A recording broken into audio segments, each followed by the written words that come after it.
नमस्कार, मी अरुण आणि आपण पाहत आहात 7 स्टार न्यूज। महाराष्ट्राचे उपमुख्यमंत्री व राष्ट्रवादी काँग्रेस पार्टीचे राष्ट्रीय अध्यक्ष अजितदादा पवार तसेच खानापूर अटपाडी तालुक्याचे माजी आमदार स्वर्गीय अनिलभाऊ बाबर यांच्या स्मृतीप्रती आदर व कृतज्ञता व्यक्त करत विटा मर्चंट्स कोऑपरेटिव्ह बँकेच्या वतीने भावपूर्ण श्रद्धांजली अर्पण करण्यात आली। स्वर्गीय अनिलभाऊ बाबर यांच्या द्वितीय पुण्यतिथीनिमित्त त्यांना विनम्र अभिवादनही करण्यात आलं।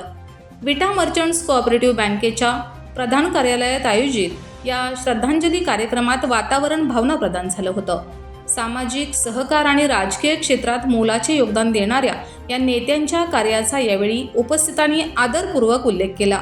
या कार्यक्रमास बँकेचे चेअरमन विनोद गुळवणी, व्हाईस चेअरमन उत्तम बापू चोते, BOM अध्यक्ष वैभव मेहत्रे, संचालक निरंजन गुळवणी, CA सोमन साहेब, विनय भंडारे, ॲडव्होकेट अमित सगरे, रामचंद्र भिंगारदेवे, विजय शहा, तुषार मेहता, रमाकांत शितोळे, मुख्य कार्यकारी अधिकारी प्रवीण बाबर, जनरल मॅनेजर हरिभाऊ मांधळे व Dhananjay Walekar, assistant general manager Sneha Deshpande, manager Pradnya Gulvani यांच्यासह प्रधान कार्यालय विटा शहर व यशवंतनगर शाखेतील अधिकारी व कर्मचारी मोठ्या संख्येने उपस्थित होते।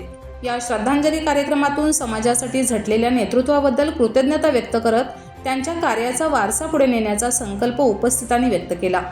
Laxman Patil, 7 star news, Ishwarpur.